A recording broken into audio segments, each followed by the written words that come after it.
Baik, Assalamualaikum warahmatullahi wabarakatuh. Kami dari kelompok 7 akan mempresentasikan mengenai tugas paper review manajemen teknologi dan inovasi dari kelas B. Dengan dari buku Innovation Management, pengarang Pervaiz K. Ahmed and Charles D. Shepard dengan chapter 9 yaitu Culture and Climate for Innovation. Kelompok 7, kami dari kelompok 7 dengan anggotanya ada Dimas Eko Prasetyo dan saya sendiri Rizky Abdul Malik. Untuk outline dari presentasi kali ini itu adalah introduction, kemudian isinya ada culture and climate, organizational culture and effectiveness, kemudian managing culture for innovation and creativity, dan yang terakhir kesimpulan.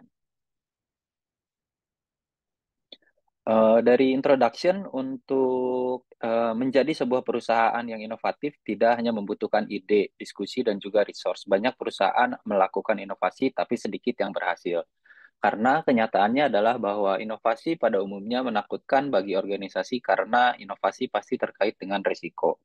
Inovasi adalah aktivitas yang bersifat lintas fungsi dan mencakup berbagai aktivitas di seluruh bisnis, sehingga untuk mendukung sinergitas tersebut itu diperlukan adanya culture and climate atau budaya dan iklim yang baik di sebuah organisasi atau perusahaan. Kemudian dari Microsoft kami mengambil case study bahwa pendiri dan CEO Microsoft Bill Gates mendasarkan culture pada perusahaannya itu dengan prinsip empowerment, yaitu manajer mendelegasikan kekuasaan kepada developer software yang menulis dan merancang perangkat lunak perusahaan dikelola sedemikian rupa sehingga para manajemen atau manajer berinteraksi sesedikit mungkin dengan para developer software tersebut. Meskipun para manajer menyediakan mentor untuk membantu developer yang baru direkrut untuk memahami budaya dari perusahaan. Kemudian dari segi iklim atau climate, Microsoft Headquarter kantornya memfasilitasi kreativitas dan inovasi dengan membangun working place yang terhubung dengan kampus dan kantin dan juga lapangan olahraga agar lingkungan perusahaan itu tidak membosankan. Selanjutnya untuk culture and climate, istilah climate sendiri itu berasal dari karya ahli teori organisasi Kurt Lewin dan Douglas McGregor yang menggunakan istilah tersebut untuk merujuk pada iklim sosial dan iklim organisasi. Menurut Schneider dan kawan-kawan di tahun 1996 mendefinisikan 4 dimensi iklim sebagai berikut. Yang pertama itu ada interpersonal relationship, kemudian nature of hierarchy, dan juga support and rewards, dan yang terakhir itu adalah nature of work.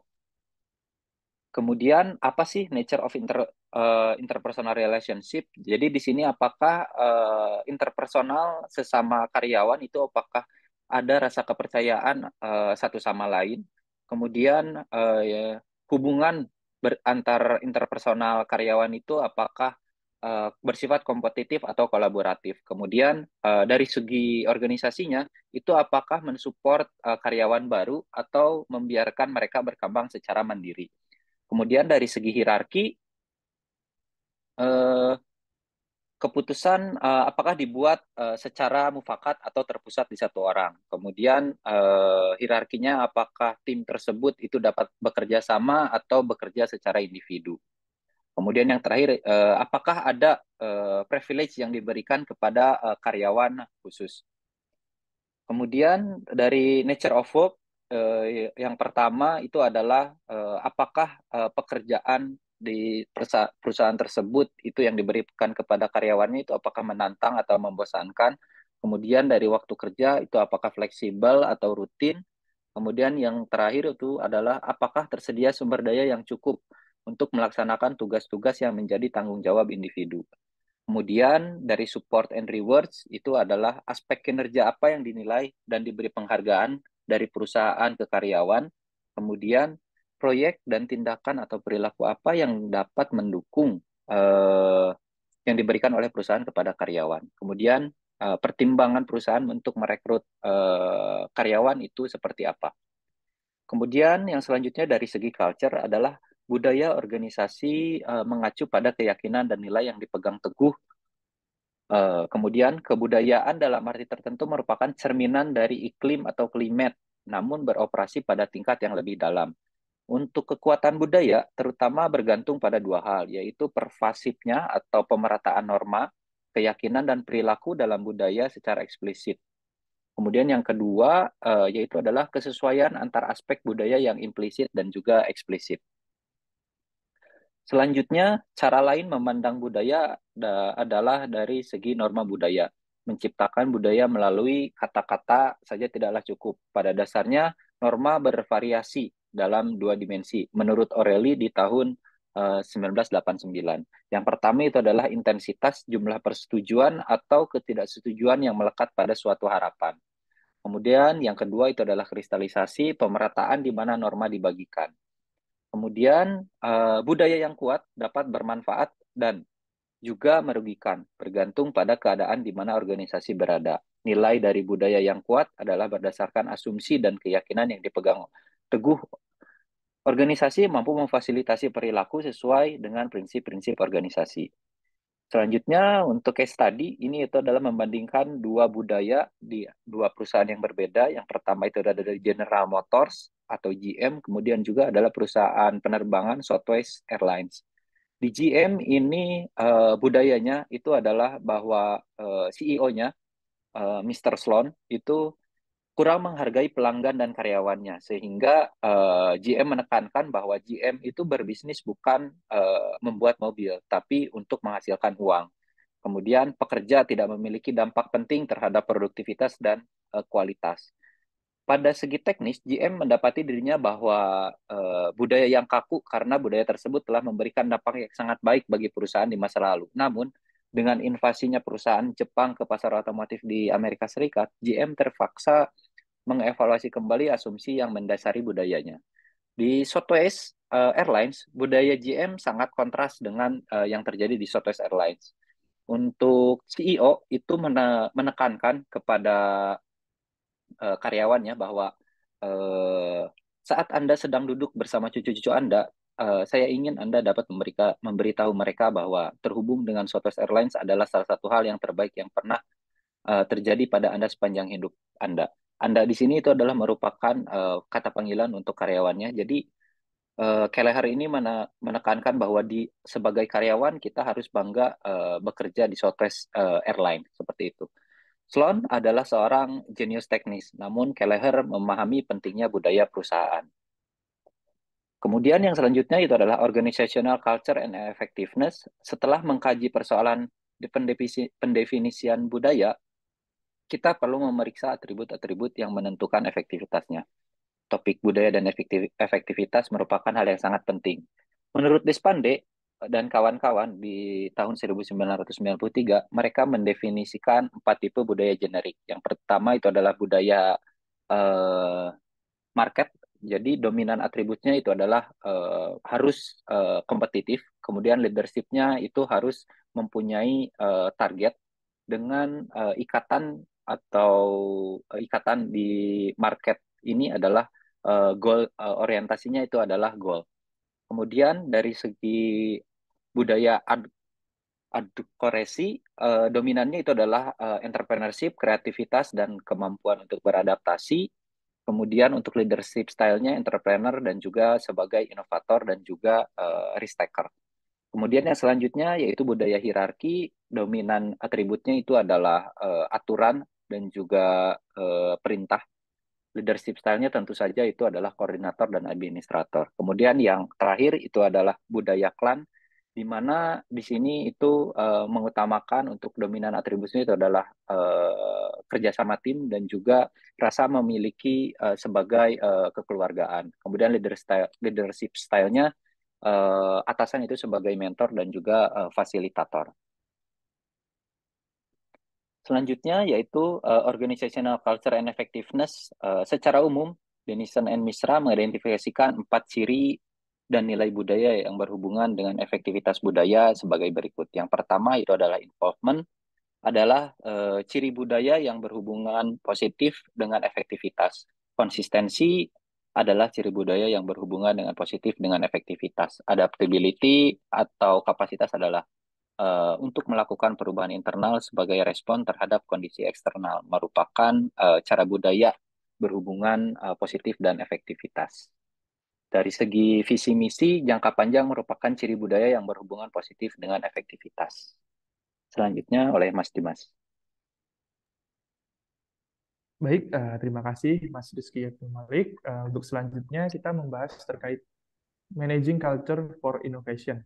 Dalam subbab ini ada beberapa poin penting yang akan kita bahas, yaitu yang pertama ada individual and innovation culture, yang kedua itu structure and innovation culture, ada leadership and innovation, corporate mission, philosophy and innovation, dan yang kelima terakhir itu cultural norma. Next, Mas. Ah, yang pertama, Managing and Culture for Innovation, Viola and Mans ini berpendapat bahwa individu itu selalu berusaha memahami lingkungannya melalui suatu siklus proses pencarian informasi yang selalu berkesinambungan. Nah, di sini itu ada tiga mekanisme umum yang mempunyai peran penting dalam proses manajemen budaya inovasi. Yang pertama itu action and behavior. Yang kedua ada communication dan reward and punishment. Yang mana sinergi antara ketiganya itu membentuk suatu norma nantinya. Itu ada basic mechanism for managing dari Ahmed and Shepard. Selain itu ada simple stage proses pada saat pengembangan norma. Jadi yang pertama itu ada signal ya dan awareness. Jadi ketika ada tindakan dan apa namanya kebijakan dari manajemen, maka eh, individu itu akan sadar tuh dari situ. Nah, muncullah awareness. Ketika dia sudah sadar adanya tindakan dan kebijakan dari manajemen, mereka mencoba untuk mengerti. Setelah mereka mencoba untuk mengerti dan memahami, mereka mencoba mengidentifikasi. Dalam proses identifikasi ini, mereka menilai nih cocok nggak nih apa namanya nilai-nilai dari perusahaan itu dengan individunya mereka si karyawan ini. Lanjut ke proses internalization ini kayak lebih mengarah ke solidification-nya. Jadi antara norma-norma yang berlaku itu tuh kayak dipengaruhi oleh tingkat kecocokannya antara nilai-nilai organisasi dengan si individunya. Gitu. Next, Mas. Pertama yaitu ada individual and innovation culture. Jadi orang-orang ini adalah pusat dalam budaya organisasi. Organisasi harus mempertimbangkan jenis karyawannya yang mana yang paling efektif dalam mendorong inovasi. Di sini ada penelitian dari beberapa ahli kayak terkait personality traits for innovation. Jadi kayak kepribadian apa namanya yang berimpact pada inovasi itu yang bagaimana gitu ya. Ini ada Woodman, Baron, dan Armabil. Itu kayak resisten, energy, curiosity, itu kayak kepribadian-kepribadian yang berimpact gitu ya. Selain itu, ada juga cognitive factor affecting innovation. Jadi faktor-faktor kognitif yang juga mempengaruhi innovation. Nah, di sini diteliti oleh Guilford dan Carroll. Jadi kayak originality, elaboration, fluency, flexibility, seperti itu ya. Selain itu, ada faktor-faktor motivasi individu yang dapat mempengaruhi inovasi. Pertama ada intrinsic versus extrinsic motivation. Itu kayak faktor luar gitu ya dan dalam. Challenging individual, jadi kayak tantangan. Jadi tadi sudah dijelaskan oleh Mas Rizky juga ya. Misal ada karyawan yang diberi suatu job gitu ya, diberi suatu beban pekerjaan yang memungkinkan dia itu untuk melakukan inovasi kayak gitu untuk memunculkan ide-ide kreatifnya mereka. Dan yang terakhir itu skill and knowledge, yang mana ini sebagai contoh itu ada kayak mungkin karyawan di bidang teknis itu mungkin terjadinya info kreativitasan dengan inovasi di bidang apa namanya keuangan itu pasti juga akan berbeda gitu ya. Jadi setiap knowledge-nya juga akan mempengaruhi. Next, Mas. Nah, di sini yang kedua adalah structure and innovation culture, di mana menciptakan struktur dan sistem untuk memperdayakan, untuk mengempowerment orang dalam berinovasi itu merupakan cara yang paling efektif bagi suatu organisasi, yang mana hal ini dapat memobilisasi energi kreatif dari karyawan, dapat memicu ide-ide kreatif dan inovatif dari karyawan. Burn and Stalker ini berpendapat inovasi ini ditingkatkan oleh lebih bisa ditingkatkan oleh struktur organik daripada struktur mekanistik.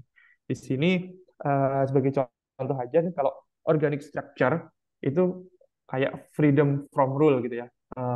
peraturannya lebih bebas, partisipatif dan informal. Sedangkan yang mechanistic culture ini lebih menghambat innovation karena lebih birokratis, terus aturan-aturannya banyak, prosedurnya itu lebih luas gitu ya. Jadi long decision chain-nya itu lebih panjang, decision making-nya itu lebih panjang. Next, Mas. Untuk Eh, untuk yang selanjutnya ada structure and innovation culture.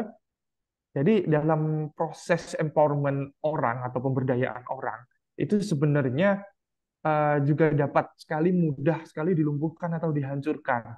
Misalnya ini dengan ucapan atau komunikasi yang kurang baik gitu. Nah, dampak dari killer phrase atau ucapan yang kurang baik ini bisa sangat menghancurkan inisiatif seorang karyawan. Dari sini di si Ahmad and Shepard ini juga ada contohnya ya, kayak killing empowerment atau kayak killer phrase itu apa aja sih, kayak it's impossible gitu ya. Kayak suatu karyawan melakukan inovasi, atasannya itu langsung ini reaktif gitu, it's impossible, itu tidak mungkin gitu. Eh, itu terlalu besar biayanya gitu. Yes, but ini kurang itu. Nah, itu pun juga berefek pada psikologisnya si karyawan. Selain itu, ada juga hambatan sosial dan psikologis yang bisa menghambat eh, si inisiatif atau inovasi itu terjadi. Jadi di sini ada beberapa hambatan atau tipe bariernya ya. Yang pertama itu ada self imposed barrier, itu kayak dari diri kita sendiri itu kayak kurang confident gitu, kurang percaya diri bahwa kita itu bisa melakukan inovasi. Terus unwarranted assumpsi, jadi asumsi-asumsi yang kurang gitu ya. Ada yang ketiga one correct answer thinking, gitu. Langsung mikir oh ini yang bener tuh ini gitu. Failing to challenge the obvious. Terus ada pressure to confirm, dan yang terakhir ada fear of looking foolish. Yang terakhir ini lebih ke arah takut gitu ya, takut terlihat bodoh, takut terlihat tidak mampu gitu. Jadi kita tuh sebelum melakukan inovasi malah ketakutan sendiri, itu kayak barrier-barrier yang ada. Next, Mas. Nah, terus ada selain itu ada tindakan-tindakan yang mungkin dapat diambil untuk menyusun empowerment dan partisipasi agar bisa berkontribusi dalam proses inovasi.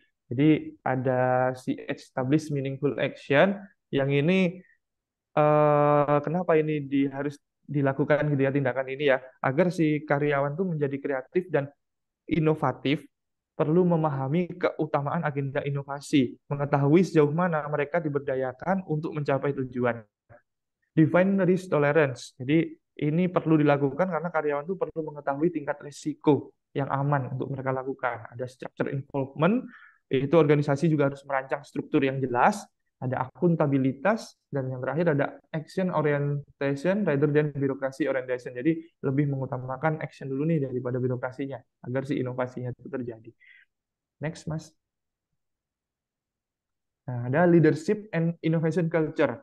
Nah, dalam upaya membangun budaya inovasi yang sukses dan berkelanjutan, kepemimpinan itu si pemimpin harus menyelesaikan dua tugas besar, tugas besar gitu ya.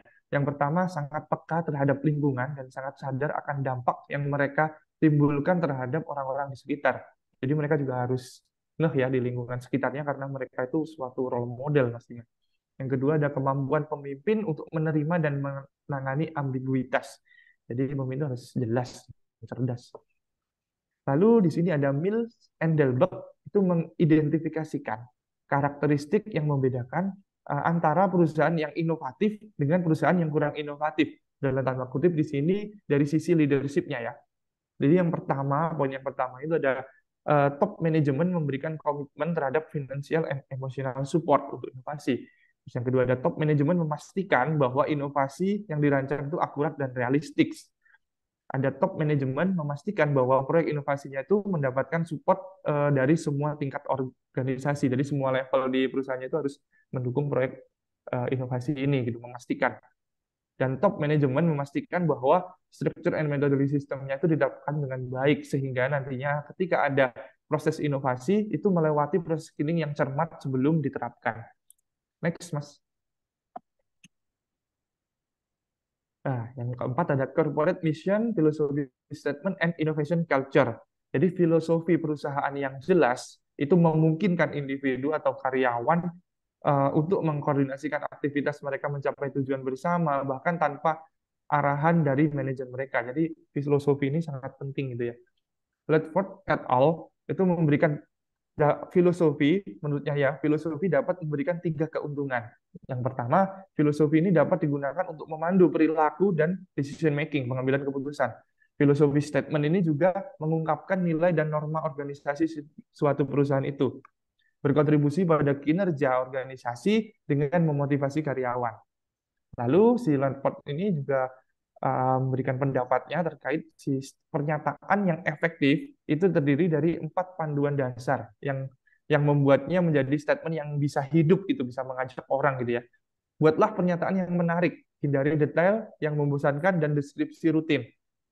2, membangun proses komunikasi dan implementasi efektif, menciptakan hubungan yang kuat antara filosofi dan sistem mengatur perilaku. Dan terakhir tuh jalani proses afirmasi dan pembaruan yang berkelanjutan. Next, Mas. Nah, ini yang terakhir ya, poin terakhir itu ada cultural norms for innovation. Jadi bagaimana budaya dapat mendorong atau menghambat inovasi itu sangat berkaitan juga dengan norma yang berlaku atau norma yang dianut dalam suatu organisasi tersebut.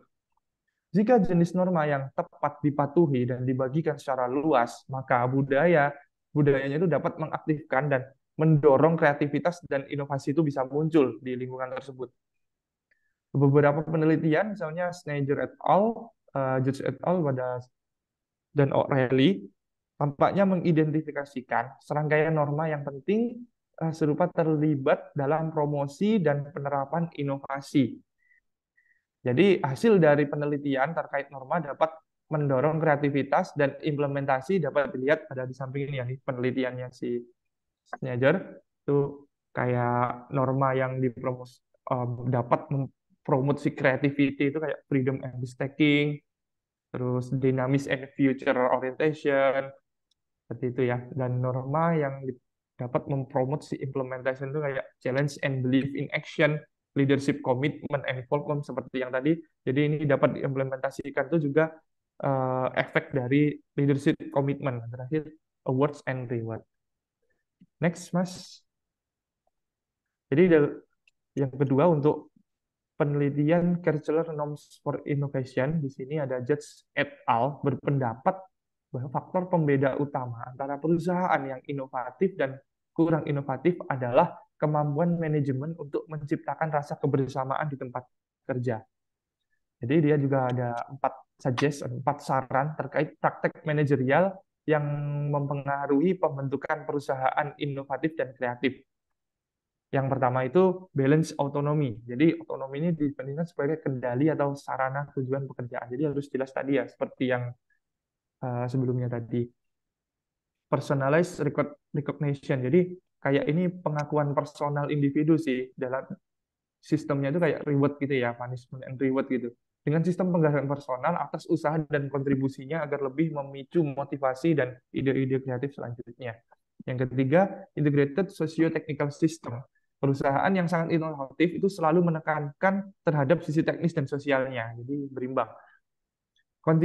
Continuity of select, jadi perusahaan yang sangat inovatif itu menetapkan tujuan yang masuk akal. Jadi nggak terlalu jauh berawang-awang dan juga nggak terlalu pesimis. Jadi masuk akal seperti tadi ya, realistik and realistik dan sesuai dengan target pasar gitu. Next, Mas. Oke, yang terakhir mungkin conclusion ya, Mas Rizky. Baik, terima kasih Mas Dimas. Untuk kesimpulannya, bab ini menyoroti berbagai praktik yang menjadi ciri organisasi yang sangat inovatif. Secara garis besar, inovasi mengharuskan perusahaan untuk segera bersama unggul dalam 2 dimensi, yaitu hard innovation practice, di mana dimensi ini berkaitan dengan perusahaan yang menerapkan struktur untuk inovasi seperti metodologi, kemudian tahapan inovasi, skema dan saran, kemudian skema reward atau penghargaan, kemudian juga ada tujuan kuantitatif, sistem organisasi, dan prosedur interaksi. Untuk sumber daya meningkatkan kerjasama dan juga kolaborasi. Kemudian dari segi soft innovation practice, dimensi ini menekankan pengelolaan aspek hard innovation yang tepat dan juga efektif. Aspek softnya atau lunaknya ini meliputi pengelolaan budaya dan juga iklim organisasi yang menciptakan orientasi inovasi yang berperilaku positif. Kemudian dalam bab ini juga pentingnya budaya inovasi dan iklim itu sangat di-highlight ya, sangat disorot. Ketika tekanan persaingan meningkat, kebutuhan untuk terus beradaptasi, berkembang, dan berinovasi telah menjadi landasan dasar keunggulan organisasi.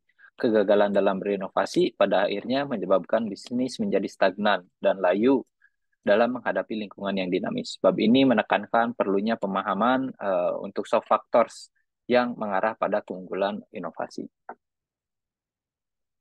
Untuk daftar pustakanya dari paper yang kami buku yang kami review itu adalah sebagai berikut, tertampil. Baik, terima kasih. Sekian presentasi dari kelompok 7. Terima kasih. Assalamualaikum warahmatullahi wabarakatuh. Waalaikumsalam.